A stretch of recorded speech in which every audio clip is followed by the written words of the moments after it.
விடுதலை புலிகள் வானத்திலிருந்து குதித்தவர்கள் அல்ல, உங்களின் பிள்ளைகள். அகதி முகாம்களுக்கும் இந்தியாவுக்கும் மக்கள் ஓடிவிட்டால் புலிகள் மட்டுமே மிஞ்சுவார்கள். வெளிநாடுகளுக்கு ஓடிவிட்டால் மக்கள் இல்லாத நாடு தேவையில்லை. சரியா?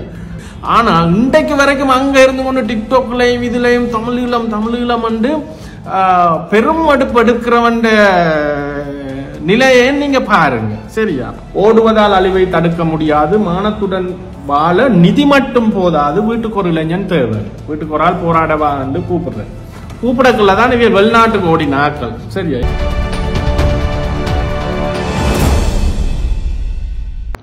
தமிழாக்கள் உங்களுக்கு ஜெய்பீம் கலந்த வணக்கம். பாத்தீங்கன்னா இப்ப இந்த கிழமை பயங்கர அடிபாடு நடந்து கொண்டிருக்குது வெளிநாடுகள்ல, புலம்பெயர் தேசங்கள்ல. இந்த புலிகோஷ்டி என்றதை விட இந்த புலிகளை வச்சு வியாபாரம் செய்கின்ற உழைக்கின்ற ஒரு மிகப்பெரிய மாஃபியா உண்டு. ஒரு பெரிய தொகையான எண்ணிக்கையிலான ஆட்கள் வெளிநாடுகள்ல இருக்கணும். முக்கியமா எங்கட நாட்டுல வாழ்கின்ற இந்த சாதாரண ஏழை சனம் இருக்குதானே, கஷ்டப்பட்ட வறுமையில வாழ்கின்ற, உண்மையிலேயே தூக்கி முன்னுக்கு நின்று ஆயுதம் எடுத்து போராடி இன்றைக்கும் மிக மோசமான அளவில் வாழ்கின்றவர்களுக்கு தான் இந்த செய்தி முக்கியமா நீங்க பார்க்கணும். அந்த துணுக்காயில இருந்து ஒரு பொடியன் எனக்கு டிஷர்ட் ஷர்ட்டை காட்டி கலட்டி சொன்னான், எனக்கு இன்றைக்கு வரைக்கும் அது கண்ணுக்கு நிக்குது. அவன் சொன்னான், நான் பாருங்க இப்படி அவனுக்கு இப்படி பெரிய ஒரு பிளந்து இருக்குது. சரியா? பார், நான் எவ்வளவு கஷ்டப்படுறேன், பிச்சை எடுத்துக்கொண்டு அவன்ட வார்த்தையில பிச்சை எடுக்கிறேன், நீ வந்து பென்ஸ் கார்ல வந்து இறங்குறான் என்னோட சண்டை பிடிச்சான். எனக்கு அந்த பொடியன்ல கோபம் இல்லை. ஆனா அந்த பொடியன் மாதிரியான ஆட்களுக்கு நான் சொல்லிக் கொள்றது, நீங்க பாருங்க, நீ ஆயுதம் எடுத்து போராடி இன்றைக்கு பிச்சை எடுத்து கொண்டு இருக்கல, இவனை பாருங்க வெளிநாட்டுல அந்த காலத்துல இந்த போராட்டத்தை விட்டுட்டு ஓடினவன். சரியா? இவனுங்களை தான் அங்க அந்த டைம்ல புலிகள் துரோகிகள் என்று விட்டு அறிக்கை இருக்கு, நான் உங்களுக்கு காட்டுறேன். சரியா? அப்படி போன துரோகிகள் இன்றைக்கு அங்க நின்று கொண்டு எவ்வளவு கோடிகள் செலவழிச்சு இந்த நிகழ்வுகள் நடத்துறாங்க.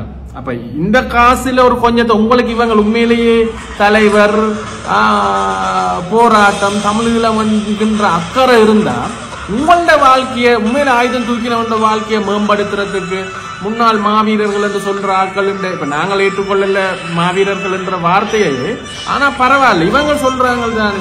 சரி, அப்ப இவங்க அந்த செத்தாக்கள் என்ற குடும்பங்களுக்கு உதவி செய்யறதுக்கு, அவையோட தாய் தகப்பன் மிஞ்சி இருக்கிறார்களுக்கு ஒரு பென்ஷன் ஒன்று மாசம் கொடுக்கறதுக்கு இந்த கோடிகள், இது ஒரு 50,000 1,00,000 பிராங்க் இருக்கும் இது இந்த மாதிரி ஒரு இடம் எடுத்து செய்யறதுக்கு. அப்ப அதை செய்யலாம் தானே, ஏன் அதை செய்யல என்கின்ற கேள்விகளை நீங்கள் யாராவது எழுப்பலாம் தானே. உங்களுக்கு தெரியும் இன்றைக்கு ஆயுதம் தூக்கினவங்கள்ல முக்காவாசி பேர் இங்க இருக்கிறவன் என்ன மாதிரியான நிலையில வாழ்கின்றான். ஆனா இன்றைக்கு வரைக்கும் அங்க இருந்து கொண்டு டிக்டாக்லையும் இதுலையும் தமிழீழம் என்று பெரும் அடுப்பு எடுக்கிறவன் நிலையை நீங்க பாருங்க. சரியா? அப்ப பார்த்துட்டு அவன் இன்றைக்கு அங்க போய் வாழ்றவன் பிள்ளைகள் வாழ்கின்ற நிலைமை உங்களுக்கு தெரியுமோ தெரியாது. அதையும் ஒருக்கா பாருங்க. ஒரு பானை சோறுக்கு ஒரு சோறு பதம் என்ற மாதிரி ஒரு வீடியோ ஒன்று டிக்டாக்ல காட்டுறேன். இந்த பிள்ளையோட அம்மா இங்க இருந்து புலம்பெயர்ந்தவா, அவ அங்க வேறொரு நாட்டு இனத்தவரை திருமணம் முடிச்சு இந்த பிள்ளை இன்றைக்கு வாழ்கின்ற இந்த பிள்ளையோட வீடியோ தமிழ். அவரோட அம்மா புரியுமான கதைக்கு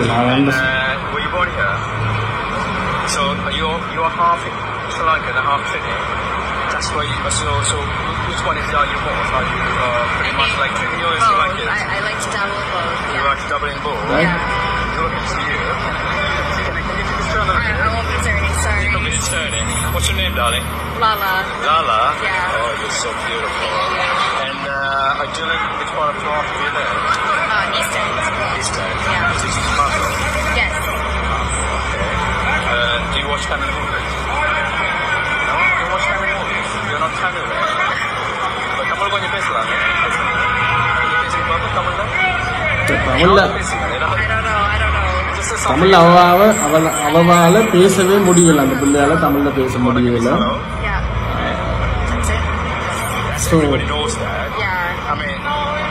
இதுதான் இன்றைக்கு புலம்பெயர் தேசங்கள்ல வாழ்கின்ற இன்றைய தலைமுறையோட நிலை.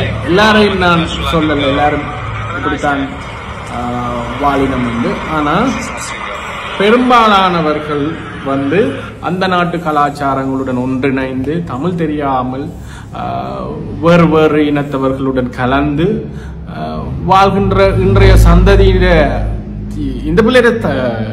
இந்த பிள்ளை மாதிரி தான் வாழ்கின்றார். அப்ப பிள்ளைகள் இவ்வாறான ஒரு வாழ்க்கை அங்க சொகுசாக வாழ்ந்து கொண்டு இருக்கல, சில நேரம் தகப்பன் அங்க இருந்து கொண்டு வகுப்படுத்தி கொண்டிருப்பார். உங்களுக்கு எங்கட சனத்துக்கு நான் சொல்றேன், உங்களுக்கு வகுப்படுத்திப்பார் கலாச்சாரம், தமிழ், பண்பாடு, சுயர் நிர்ணயம், தமிழீழம் என்றெல்லாம் கணக்கு கதை வடிவினம். ஆனா அன்றைக்கு இது 90ஆம் ஆண்டு பேப்பர்கள், புலிகள் யாழ்ப்பாணத்தை ஆண்டு கொண்டிருந்த டைம்ல வெளியிட்ட பேப்பர்கள் தலையங்கங்கள். இதுல மாத்தையா சொல்ற மகேந்திரராசா, ஓடுவதால் அழிவை தடுக்க முடியாது, மானத்துடன் வாழ நிதி மட்டும் போதாது, வீட்டுக்கு ஒரு இளைஞன் தேவை, வீட்டுக்கு ஒரு ஆள் போராடவா என்று கூப்பிடக்குள்ளதான் இவியல் வெளிநாட்டுக்கு ஓடி நாட்கள். சரியா, இவியல் இங்க புலிகள் ஒரு அறிக்கையை விட்டிருக்கணும், தாயக மண்ணிலிருந்து வெளிநாட்டுக்கு குடும்பத்துடன் செல்வோருக்கு புலிகள் வேண்டுகோள். சரியா, எமது சமூகத்துக்கு இன்று ஆற்ற வேண்டிய கடமைகளை மறந்து வெளிநாடு செல்பவர்கள் என்றுதான் அவைக்கு இந்த தலையங்கமே தொடங்குது. சரியா, சமூக கடமைகளை மறந்து தமது வசதி வாய்ப்புகளை பயன்படுத்தி சிலர் குடும்பமாக வெளிநாடு சென்று கொண்டிருக்கிறார்கள். சரியா, அவைக்கு சொல்றது. இதுல ஆக உச்சபட்சம் என்னன்னா அண்டன் பாலசிங்கத்தின் அறிக்கை ஒன்று இருக்குது, கனப்பேட்ட இதுகள் இருக்குது. இதுல அவங்க சொல்றாங்க இவள துரோகிகள் என்றே சொல்றாங்க. இன்று பெரும்பாலான தமிழ் மக்கள் சுயநலவாதிகளாக இருக்கிறார்கள். சந்தர்ப்பம் கிடைக்கும் போது புற்றீசல்கள் போல ஸ்ரீலங்காவில் இருந்து தப்பியோட முயற்சிக்கின்றார்கள். இவர்கள் நாளைக்கு திரும்பி வந்தா தமிழீழத்தில் ஏற்க நாம் தயாராக இல்லை. இவர்கள் தமிழீழத்தின் துரோகிகளாக கருதப்படுவார்கள். ஆக இங்க இருந்து ஓடி போறாக்கள். இது புலிகள் ஒவ்வொரு காலகட்டத்தில் அவையிட்ட இதுல சொல்லினோம். இன்று பலத்துடன் நாம் வெற்றி பெறுவோம் என்று உணர்ந்து கொண்டவனே எமது மண்ணில் இருக்கின்றான். சரியா, தமிழீழத்தை பெறுவோம் என்று நம்பினவன் தான் இங்க இருக்கிறான். இல்லாதவன் மீதி பேர் இந்தியாவுக்கும் ஐரோப்பிய நாடுகளுக்கும் ஓடிவிட்டான். சரியா, இதெல்லாம் திலீபனின் நம்பிக்கை நிறைவேற்ற தமிழ் மக்களின் பொறுப்பு. யாழ் மாவட்ட விடுதலை புலிகள், வவுனியா மாவட்ட விடுதலை புலி மகளிர் அணி பொறுப்பாளர். விடுதலை புலிகள் வானத்திலிருந்து குதித்தவர்கள் அல்ல, உங்களின் பிள்ளைகள். அகதி முகாம்களுக்கும் இந்தியாவுக்கும் மக்கள் ஓடிவிட்டால் புலிகள் மட்டுமே மிஞ்சுவார்கள். வெளிநாடுகளுக்கு ஓடிவிட்டால் மக்கள் இல்லாத நாடு தேவையில்லை. சரியா, மக்கள் இல்லாத விடுதலை போராட்டம் வெற்றி பெற்றதில்லை. இந்த நிலையில் பலர் விடுதலை போராட்டத்தில் இணையாமல் இருப்பது கோழைத்தனமானது. சரியா, தமிழ் மக்கள் இது தமிழ் செல்வன் தமிழ் சுப்பையா பரமு மூர்த்தி எமது பலம் அதிகரித்துக் கொண்டு செல்லும் இந்த நிலையில் கொழும்பு இந்தியா வெளிநாடுகள் என்று இடம்பெயர்ந்து செல்பவர்கள் அனைவரும் எமது மண்ணுக்கு துரோகம் செய்கிறார்கள் என்றே கூற வேண்டும். அப்ப இந்த துரோகிகள் குழு எங்களை துரோகி என்று சொல்லுது. தமிழீழம் பற்றி பேசினால் போதாது, அதற்காக போராடவும் வேண்டும். யார்? ஜோகரட்னம் யோகி. அஞ்சலி மட்டும் போதாது, அந்நிய விரட்ட இதுல மக்கள் சேர பங்காளிகளாகட்டும். இதெல்லாம் உச்சமாக அண்டன் பாலசிங்கத்தின் அறிக்கை ஒன்றே இருக்குது. இவர்களை இந்த வெளிநாட்டுக்கு போனாக்கள் நிலைமை குறித்து அவர் கண்டதை சொல்றார். அவர் சரியா, அதுல மிக முக்கியமா என்னன்னா இது யோகியோட அறிக்கை ஒன்று இருக்குது. அந்த காலகட்டத்தில் போலீஸுக்கு சேர்றதுக்கு, போலீஸில் சேர முண்டியடித்தவர்கள் சுதந்திர போருக்கு தயார் இல்லை. யோகரட்னம் அவமானம் என்கிறார் யோகி. என்ன சொல்றார்? சரியா, யோகி என்ன சொல்றாருண்டா,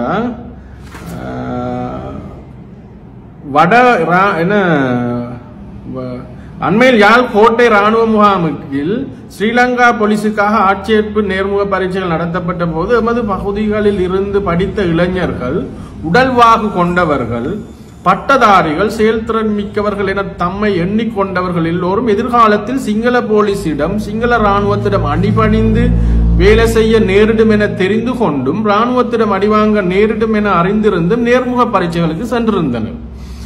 அச்சமயம் யாழ் கோட்டை போலீஸ் அதிகாரி எமது மாவட்ட தளபதியை அழைத்து நேர்முக பரீட்சையை ஒழுங்காக நடத்தி வைக்க எமக்கு சில உதவி ஒத்தாசைகள் செய்யுமாறு கேட்டுக்கொண்டார். ஏனெனில் அவர்களால் கட்டுப்படுத்த முடியாத அளவு இளைஞர்கள் வந்திருந்தார்கள். இது எப்ப நடக்குது? 90ஆம் ஆண்டு யாழ்ப்பாணத்தில் புலிகள் ஆட்சி செய்து கொண்டு இருக்கவில்லை. இங்க இருந்த இளைஞர்கள் எங்க போய் சேர்ந்து இருக்கிறார்கள் என்றதை புலிகளை சொல்கிறார், யோகி சொல்றார். ஆனால் இப்பொழுது எமது மண்ணின் விடுதலைக்காக, எமது மக்களின் விடுதலைக்காக, எமது சுவர் நிர்ணய உரிமையை வென்றெடுக்கும் ஒரே நோக்கோடு போராட நாம் அழைக்கின்றோம். அதற்கு முன்வருவார் எவரும் இல்லை. சரியா, இதுல அண்டன் பாலசிங்கத்தின் அறிக்கை ஒன்று இருக்குது. தமிழரின் போராட்டத்தில் விடுதலை புலிகளின் பங்கு கண்டு அந்த நேரம் அண்டன் பாலசிங்கம் நேற்று யாழ் இந்து கல்லூரியில் நடைபெற்ற அதிபர்களுக்கான கருத்தரங்கில் உரையாற்றிய விடுதலை புலிகளின் அரசியல் ஆலோசகர் அண்டன் பாலசிங்கம் என்ன சொல்றாரு கேளுங்க. 90ஆம் ஆண்டு பேப்பர் டேட்டுகள் இதுகளோட உங்களுக்கு தாரண ஆதாரங்கள் கமெண்ட் செக்ஷன்ல தேவையான எடுங்க கேளுங்க. மாணவன் வீதியில் புத்தகத்துடன் செல்கிறான், அதே வீதியில் போராளி ஆயுதத்துடன் செல்கிறான். சரியா? நாம் போராளிகளை உருவாக்குகின்றோம், ஆசிரியர்கள் மாணவர்களை உருவாக்குகின்றார்கள். நீங்க இதை தாடா செஞ்சீங்க. நேற்று முந்தின நாள் இதுல பாக்குறேன் 8000 பட்டதாரிகளை அந்த சூர்யாட அகரம் பவுண்டேஷன் உருவாக்கி விட்டுருக்கு. நீங்க 40,000 பேரை கல்லறைக்கு தான் அனுப்பினீங்க. என்ன செல்றது, என்னத்த செல்றதுன்னு தெரியல. இந்த யாழ் மாவட்டத்தின் யாழ் குடாநாட்டின் பாதுகாப்பு வேலைகளில் ஈடுபட்டுள்ள போராளிகள் மன்னார், திருவோணமலை, மட்டக்களப்பு, வன்னி மாவட்டங்களை சேர்ந்தவர்கள். பாருங்க, யாழ்ப்பாணத்தை வந்து சண்டை பிடிச்சவனெல்லாம் யாழ்ப்பாணத்தான் இல்லை. சரியா? எல்லாம் வெளி மாவட்ட பொடியில தான் நீங்க பலி கொடுத்திருக்கிறாங்க தங்களுக்காக. இந்த யாழ்ப்பாணியை பத்தி வடிவா உணர்ந்து கொள்ளுங்க. முழு தமிழர்களும் உணர்ந்து கொள்ளவனும். எல்லா யாழ்ப்பாணியும் இல்லை, ஆனா பெரும்பாலான யாழ்ப்பாணிகள் இப்படிப்பட்டவங்க தான். யாழ்ப்பாண பகுதி போராளி, சரி, வன்னி மாவட்டம் சேர்ந்தவர்கள் யாழ்ப்பாண பகுதி போராளிகள் இங்கில்லை. ஏன்? யாழ்ப்பாண பெற்றோர் நகைகளையும் காணிகளையும் அடகு வைத்து தமது பிள்ளைகளை வெளிநாடுகளுக்கு அனுப்பி கொண்டிருக்கின்றார்கள். நான் பிரான்ஸ், ஜெர்மனி, லண்டன் போன்ற இடங்களுக்கு சென்ற போது இப்படி சென்ற பிள்ளைகள் அங்கே படும்பாடுகளை கண்டேன். அகதி முகாம்களில் பிச்சை சாப்பாட்டை தின்று மிஞ்சும் பணத்தை வீட்டுக்கு அனுப்புகிறார். சரி, அப்படி போனாக்கள் தான் இன்றைக்கு இந்த கோடிக்கணக்கு செலவழிச்சு அப்புறம் அந்த செத்த வீடு கொண்டாடுறாங்க. அன்றைக்கு இப்படி பிச்சை சாப்பாடு சாப்பிடுன்னு நான் சொல்லல. அண்டன் பாலசிங்கம் வியல் இப்ப இந்த புலி தள்ளினோம் அந்த அமைப்பின் அரசியல் ஆலோசகர் சொல்றேன். டாக்டர்கள், பொறியியலாளர்கள் முதல் பலர் யாழ்ப்பாணத்திலிருந்து உருவாகின்றார்கள். லண்டனில் சுமார் 1000க்கும் மேற்பட்ட யாழ்ப்பாண பகுதி டாக்டர்கள் உள்ளனர். எமது பகுதி ஆஸ்பத்திரிகளில் போதிய டாக்டர்கள் இல்லை. அவர்களை மக்களுக்காக விடுமுறை நாளிலாவது வந்து தொழில் செய்யுமாறு நாம் கேட்டிருந்தோம், ஆனால் பதில் இல்லை. இப்படியாக எமது எதிர்கால மாணவர்கள் நடக்கக்கூடாது என்று பாலசிங்கம் சொல்ற. இதுதான் அப்ப இருந்த நிலவரம். சரியா? வெளிநாட்டுக்கு உங்களுக்கு தெரியாது. கடைசியில புலிகள் விளம்பரம் போட்டு எங்கேயாவது போராட்டக்குழு ஆக்களை சேர்த்தது. நீங்க ஏதாவது ஒரு போராட்டக்குழு, உலகளாவிய போராட்டங்கள் வாசிச்ச நீங்கள் பத்திரிகை விளம்பரங்கள் போட்டு சனத்தை சேர்த்தது, ஆக்களை சேர்த்தது தண்ட போராட்டத்துக்கு எங்க அறிஞ்சிருக்கிறீங்களா? இங்க தமிழீழ விடுதலை புலிகள் இனவரி ராணுவத்தின் கொட்டத்தை அடக்க இளைஞர்களே தமிழ் ராணுவத்தில் சேருங்கள் என்று விளம்பரம் பேப்பர்ல விளம்பரம் போட்டிருக்கு யாழ்ப்பாணத்துல. அப்ப என்னத்தை சொல்ல ஒன்று. சரி, அடுத்தது இப்ப இங்க இருக்கிற ஆக்களுக்கு சொல்ல வேண்டியது, இது வந்து இந்த மாவீரர்கள் சம்பந்தமா அந்த டைம் வந்த பேப்பர் கட்டிங்குகள். சரியா? அதாவது என்ன, அந்த டைம் இந்த இது போட்ட இனம் தானே மாவீரத்தினமில் அங்கிருந்து இறந்த புலிகள்ல இருந்து இறந்தவர்கள் தொடர்பாக இதுகள் போடுவாங்க தானே, மரண அறிவித்தல் நினைவேந்தல்கள்ல. நீங்க பாருங்க, இந்த பிள்ளைகள வயசு. சரியா? இது வீரவேங்கை இன்பம் 1977ஆம் ஆண்டு அன்னை மடியில் தாயக மண்ணில் 1991. சரியா? அப்ப 77 91 14 வயசு. இது முதலாம் ஆண்டு நினைவஞ்சலி 2ஆம் லெப்டினன்ட் நேசன் 1977 எங்கள் மண்ணில் செங்கல மாவீரனா 1991 14 வயசு இந்த இளைஞர். சரியா? அடுத்தது 2ஆம் ஆண்டு நினைவஞ்சலி 2ஆம் லெப்டினன்ட் சீனன் வீரஜனனம் 1976 வீரச்சாவு 1990 என்னக்குள்ள 14 வயசு இந்த பொடியன். சரியா? 3ஆம் ஆண்டு நினைவஞ்சலி வீரவேங்கை ஆண்டவன் சிறுவராசா ஜெயபாஸ்கரன் 1975 வீரஜனனம் வீரச்சாவு 1989. சரியா? 3ஆம் ஆண்டு நினைவஞ்சலி இந்த சிறுவன் 14 வயசு. ரைட்? வீர தங்கவேலாயுதம் ஜெயராஜ் வீரவேங்கை ராஜ் பிறப்பு 1976 வீரச்சாவு 1990. ரைட்? 14 வயசு இந்த சிறுவன். லெப்டினன்ட் தொல்காப்பியன் வீரப்பிறப்பு 1977 வீரச்சாவு 1992. 15 வயசு இந்த சிறுவன். சரியா? 15 வயசு இந்த சிறுவன். வீரவேங்கை ஜெகன் வீரஜனனம் 1976, வீரச்சாவு 1991. இதெல்லாம் நான் உங்களுக்கு தரலாம், அடிச்சடிச்சு போடுவோம். 15 வயசு. வீரவேங்கை ரெஜி 1976, வீரச்சாவு 1991, 15 வயசு. சரியா? லெப்ட் செல்வம் பாக்கியநாதன் செல்வநாதன், வீரஜனனம் 1977, வீரச்சாவு 1992, 15 வயசு இந்த சிறுவனுக்கு. வீரவேங்கை கல்கத் மார்க்கண்டு மதனரூபன், தாயின் மடியில் 1976, தாயக மடியில் 1991, 15 வயசு. 2 இது இருக்கு. அடுத்த வீரவேங்கை இதயா, இது பெண் போராளியோரால், தம்பிராசா தேவரஞ்சனி, வீரஜனனம் 1975, வீரச்சாவு 1991, 16 வயசு. இந்த 2 இது ரைட். இஞ்சால 3 பேட்டு இது போட்டு கிடக்கு. முதலாம் ஆண்டு வீரஜனனம் 1975, வீரச்சாவு 91, 16 வயசு. வீர தாயின் மடியில் 1975, தாயகம் 1992, 17 வயசு. வீரப்பிறப்பு 1976, வீரசாவு 1992, 16 வயசு. சரியா? இப்படி நீங்க என்ன கணக்கு இல்லாமல் இதனைகளை நீங்க பாத்தீங்கன்னா, தாயின் மடியில் 1976, தாயக மண்ணில் 1991, 15 வயசு. சரியா? இந்த சைல்ட் சோல்ஜர் என்று சொன்ன குழந்தை போராளிகள் என்று வெளிநாட்டில் சொல்லிக்கொண்டே இருந்தார்கள். அந்த குழந்தைகளை தான் நீங்க இப்ப பார்த்து கொண்டிருக்கிறீங்க. இவர்கள் யாரை தின்ன கொடுத்தார்கள் என்று இந்த பிணங்கள் எல்லாம் இந்த பிணங்களின் மீது, இந்த இவர்கள்ட பிணங்களின் மீது தான் இந்த சுவிட்சர்லாந்து இந்த நாட்டில் இது மாதிரி என்னட்டோ எண்ணுக்கணக்கில்லாத ஃபைல் நான் உங்களுக்கு தருவேன். இது அமெரிக்காவை தளமாக கொண்டு இயங்குற ஹியூமன் ரைட்ஸ் வாட்ச் என்று சொல்கின்ற மனித உரிமை கண்காணிப்பகம் அறிக்கை. இந்த அறிக்கையில தெளிவாக 2002ஆம் ஆண்டு பிப்ரவரி முதல் 2006ஆம் ஆண்டு ஜனவரி வரை சிறார்கள் படையில் சேர்க்கப்பட்ட 4347 சம்பவங்கள் யுனிசெஃப் நிறுவனம் ஆவணப்படுத்தியுள்ளது.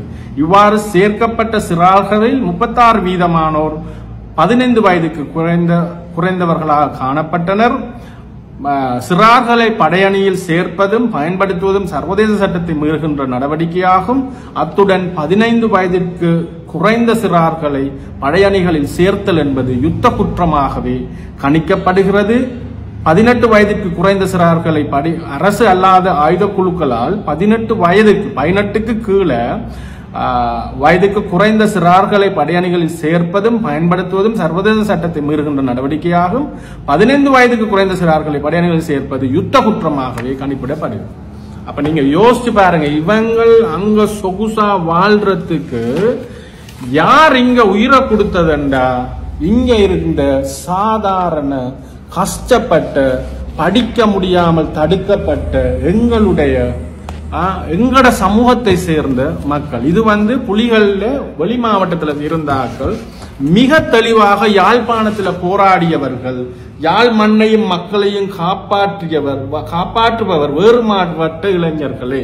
போர்க்கால கூட்டத்தில் யோகி, இப்பொழுது கோட்டை முகாமிலும் சரி பலாலி முகாமிலும் சரி யாழ்ப்பாண மண்ணையும் மக்களையும் பாதுகாக்க போராடி வருபவர்கள் ஏனைய மாவட்டத்து இளைஞர்கள். சரியா? இப்ப சொல்லுங்க, கருணா பிரிஞ்சது சரியா பிள்ளையாண்டு? வெளி மாவட்ட போராளிகளை யாழ் மாவட்டத்தை காக்கிறார்கள்.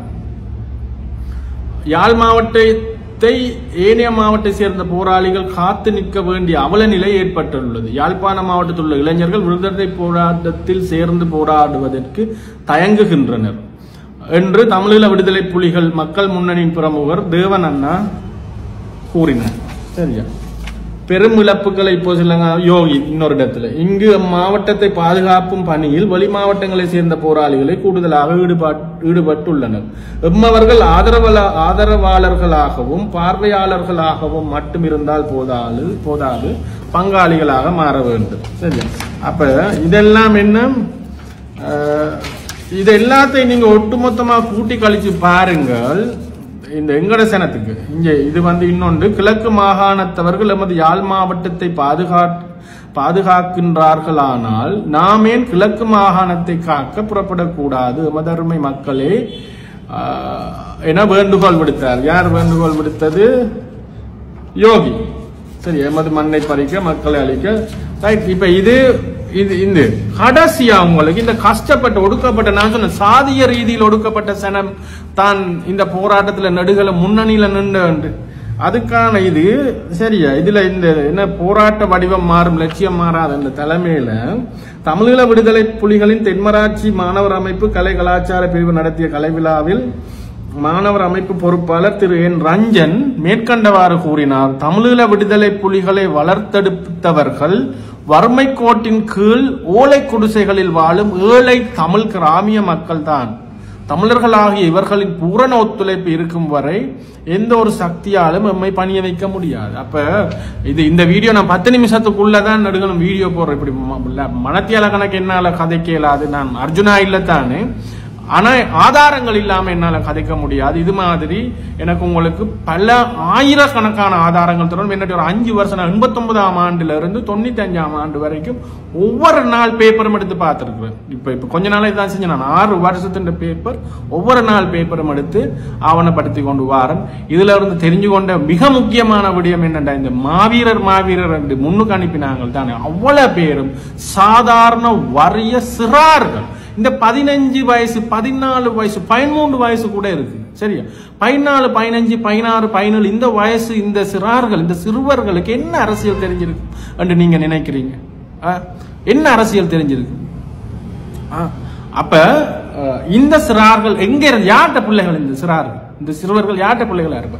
சாதாரண எங்களை போல இந்த கள்ளு சீவுற கூலி வேலை செய்கிற படிக்க விடாமல் தடுக்கப்பட்ட பல நூற்றாண்டுகளாக படிக்க விடாமல் தடுக்கப்பட்ட எங்களோட உழைப்ப சுரண்டப்பட்ட எங்களோட அந்த அடிமை குடுமையா வச்சிருந்த குடும்பங்களை சேர்ந்த வறிய ஏழை எளிய கிராமப்புற பிள்ளைகள் தான் இப்படி போய் தங்கட பிள்ளைகளை தான் தின்ன கொடுத்தது இவங்களுக்கு.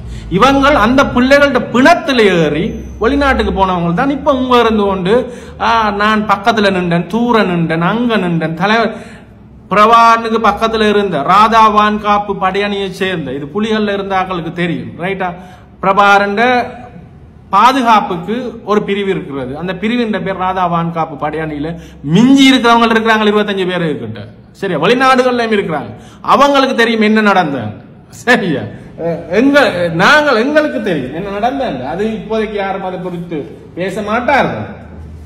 கடைசியா எனக்கு உங்களுக்கு சொல்ல வேண்டியது என்னன்னா, இந்த நிகழ்வுகள் இங்க இருக்கிற சனத்துக்கு சொல்ல வேண்டியது ஒன்று. 85ஆம் ஆண்டு இந்த தமிழ் ஈழம் என்கின்ற இந்த கன்செப்ட் தமிழர்களுக்கு ஒரு தனிநாடு என்றது இந்தியாவால மறுக்கப்பட்டது. இது இந்தியா திம்பு பேச்சுவார்த்தை நேரம் கூப்பிட்டு சொல்லிட்டுது இப்படி ஒரு தனிநாடு என்றதுக்கு நாங்கள் அனுமதிக்க மாட்டோம். காரணம் இந்தியாவில்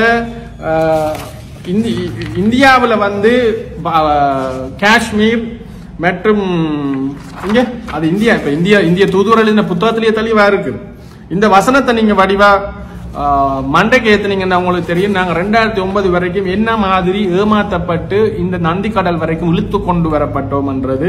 If India were to endorse the demand for the establishment of a separate state on the basis of ethnicity and religion, which would disintegrate a neighboring multi-ethnic, multi-religious, multilingual state, then India would find it difficult to maintain its own unity and territorial integrity, facing the challenges of separatism in Punjab and Kashmir. Her intervention was only to provide support to Sri Lankan Tamils to generate sufficient pressure on the Jayawardena government to make it responsive to Tamil aspiration so that Sri Lanka does not disintegrate. சரி, அதாவது India எந்த காலத்திலையும் தன்னுடைய நாட்டுக்குள்ள இந்த மாதிரியான பிரிவினவாத போராட்டங்களுக்கு முகம் கொடுத்து கொண்டு பஞ்சாப்லையும் காஷ்மீரிலையும் தமிழ்நாட்டில் மல்டி எத்னிக் பல இனங்களை சேர்ந்த பல மதங்களை சேர்ந்த பல மொழிகளை சேர்ந்த ஸ்டேட்ஸ் இந்தியாவில் ஒவ்வொரு இடத்திலையும் மாகாணங்களாக இருக்கக்குள்ள இலங்கையில ஒரு தனிநாடு அமைகிறதுக்கு இந்தியா இன்றைக்குமே அனுமதிக்காது என்றது 85ஆம் ஆண்டு திம்பு பேச்சுவார்த்தையில அவங்க சொல்லிட்டாங்க. ஆனா அவங்க என்னத்துக்கு இந்த உதவிகளை செய்தார்கள் என்றால் தமிழர்களுடைய அபிலாஷைகளை அடையிறதுக்கு நியாயமான ஒரு அதிகார பகிர்வுக்கு நாங்கள் உதவி செய்ய மாட்டோம் சொல்லிட்டோம். அப்ப இந்த தமிழ் ஈழம்ன்றதை உருவாக்குறதுக்கு இந்தியாவோட ஆதரவு இல்லாமல் நீங்க நினைக்கிறீங்களா உருவாக்கலும் அப்படின்னா இந்தியாவை அழிக்கவும் சரியா. அப்ப இந்த மாதிரி ஒரு அடைய முடியாத இலக்க நோக்கி எங்களை கொண்டு போனது மெட்டது அந்த புத்தகத்துல இந்த புத்தகத்துல தெளிவா அவையல் ஒரு இடத்துல தீட்சித் சொல்றாரு ஏன் இந்த பிரச்சனை எங்களால தீர்வு காண முடியாமல் இருக்குது என்றால் there were vested interest abroad desiring a continuation of the civil war situation in Sri Lanka. இலங்கையில தொடர்ச்சியாக பிரச்சனை இருக்க வேண்டும் என்று நினைக்கின்ற ஆட்கள் வெளிநாடுகள்ல இருக்கிறார்கள், அந்த இன்ட்ரெஸ்ட் இருக்கிறார்கள் இருக்கிறார் ரைட். ஏனென்றா situation in Sri Lanka in terms of sale of arms ஆயுதங்கள் விற்கிறதுக்கு, ட்ரக்ஸ் போதைப் பொருட்கள் விற்பனைக்கு, safeguarding refugee status in and political asylum status, and also for maintaining intelligence and security linkages with foreign entities on the basis of the continuation of the ethnic crisis. இலங்கையில இந்த இன முரண்பாடுகள் தொடர்ச்சியாக இருக்க வேண்டும் என்று நினைக்கின்றவர்கள் வெளிநாடுகளில் இருக்கின்றார்கள். என்ன காரணம் என்றால் ஒன்று அவைகளுடைய அகதி அந்தஸ்தை தக்க வைத்துக் கொள்றதுக்கு, அரசியல் அசைலம் என்று சொல்ற பொலிட்டிக்கல் அசைலம் அரசியல் ரீதியா அகதிகளாகப்பட்ட என்று சொல்றோம், அந்த இதை தக்க வச்சு கொள்றதுக்கு அந்த நாட்டில் இவர்கள் அந்த நாட்டு ஆயுத வியாபாரிகளோட கூட்டு வச்சிருக்கிறார்கள். இவர்களை போன்ற ஒரு குறிப்பிட்ட குழுவால இலங்கையில தொடர்ச்சியாக இந்த பிரச்சனையை தீர்க்க முடியாமல் இருக்கிறது அன்றைக்கே அவங்க சொல்லிட்டாங்க. அப்புறம் நான் நேற்று முன்னாள் உங்களுக்கு ஐக்கிய நாடுகள் அறிக்கையில இருந்தேன் சொல்லிட்டேன். அப்ப இந்த பின்புலத்துல தான் இதை நீங்க ஒட்டுமொத்தமாக இந்த மக்கள், எங்கட மக்கள், சாமானிய மக்கள், இங்க இருந்து இதுகளை ஆதரிக்கிற மக்கள் யோசிக்க வேணும். ஒன்று மிக தெளிவா புரிஞ்சு கொள்ளுங்க. இந்த வீடியோ பெருசா போனாலும் பரவாயில்ல, இதை சொல்லி முடிச்சிடுவோம். இந்த வெளிநாடுகள்ல இருந்து இவ்வாறு இங்க இந்த டிக்டாக் போடுறாக்கள், இந்த நிகழ்வுகள் நடத்துறாக்கள், தமிழீழம் என்று கூச்சலிடுறாக்கள் எல்லாருமே இந்த போராட்ட காலத்துல பங்களிக்காமல் ஓடினார்கள். இங்க இந்த போராட்டத்துல பங்களிச்சு சாதாரண வறிய ஒடுக்கப்பட்ட மக்கள் இந்த சனத்தின் பிள்ளைகள், அந்த பிள்ளைகள் கூட 15, 16, 17, 18 வயசுக்கு குறைஞ்ச எந்த விதமான அரசியல் அறிவும் இல்லாத பிள்ளைகள் தான் போய் செத்து போனார்கள். அப்ப திருப்பியும் இன்றைக்கு அந்த செத்து போன பிள்ளைகள், ஆயுதம் தூக்கினார்கள், அவையோட பேரன், அவையோட பெற்றோர்கள் எல்லாமே இன்றைக்கு கஷ்டப்பட்டு கொண்டிருக்கல. திருப்பி இங்கே ஒரு பிரச்சனையை இனங்களுக்கு இடையிலான முருகலை உருவாக்குறது முயற்சி செய்யறாங்களான்னு பாத்தீங்கன்னா அந்த நாடுகளில் சொகுசா வாழ்ந்து கொண்டு நாளைக்கு இங்க ஒரு தமிழெல்லாம் உருவாக்குறது இல்லை. இங்க இப்ப தமிழர் தாயம்னு சொன்னா தாயத்துல கூட வாழ்றதுக்கு எந்த விதமான இதுவும் இல்லாத ஆக்கள் தான் இது ஒரு வியாபாரமா பண்ணி கொண்டிருக்கிறோம். ஆகவே நாங்கள் இங்க வாழ்கின்ற 35 லட்சத்துக்கு மேற்பட்ட தமிழ் மக்கள் இங்க இருக்கிற சிங்கள, தமிழ், முஸ்லிம், மலே, பரங்கிய இன மக்களோட கலந்து வாழ்றதுதான் எங்களுக்கான வாழ்க்கை முறையா இருக்குமே தவிர சும்மா இவங்கள்ட்ட இந்த உசுப்பேத்தல்களுக்கு மாட்டுப்படாம தெளிவா சிந்தியுங்க. இங்க தாயக பிரதேசம் என்றோ இல்ல இது தமிழர் தாயம், இங்க யாரும் வரக்கூடாது, நாங்க தான் இங்க இருக்கணும் என்ற மாதிரியான சிந்தனைகள் எல்லாம் இவர்களால விதைக்கப்படுகிறது தவிர முன்னேறிய நாடுகள்ல எல்லா சமூகங்களும் கலந்து வாழ்றதுதான் ஒரு வாழ்க்கை முறையா இருக்குது. இவர்கள் அவ்வாறு தான் அந்த நாடுகள்ல வாழ்ந்து கொண்டிருக்கிறார்கள். ஆகவே மிக கவனமா இருங்க. இனி ஒரு காலத்துல இவ்வாறான போராட்டங்களோ இல்ல இந்த தமிழீழமோ தனிநாடோ எல்லாம் சாத்தியமே இல்லை.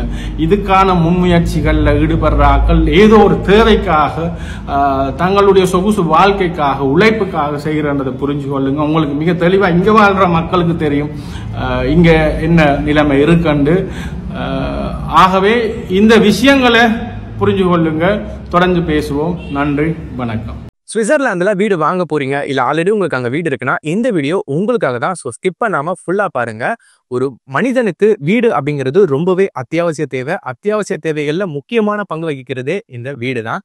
ஸோ அப்படி வீடு வாங்குறது, விற்கிறது, இது சம்பந்தமா உங்களுக்கு இருக்கிற நிறைய ப்ராப்ளத்துக்கு சொல்யூஷன் தர ஒரே இடம் தான் உங்கள் செல்வாசக். Your future our vision. இப்போ சுவிட்சர்லாந்துல வீட்டோட வட்டி விகிதத்துல நல்ல மாற்றம் வந்திருக்கு, நிறைய குறைஞ்சிருக்கு. ஸோ நீங்க ஏதாவது அக்ரிமெண்ட் போட்டு வச்சிருக்கீங்கன்னா இப்பவே அதை ரெனிவல் பண்ணி மாற்றி வச்சுக்கிட்டீங்கன்னா உங்களுக்கு நிறைய ப்ராஃபிட்ஸ் இருக்கும். ஸோ இது சம்பந்தமா உங்களுக்கு ஏதாவது அப்டேட்ஸ் வேணும், இந்த மாற்றத்துல உங்களுக்கு ஏதாவது டவுட் இருக்கு அப்படின்னா மறக்காம ஸ்கிரீன்ல தெரிய நம்பர் கால் பண்ணுங்க.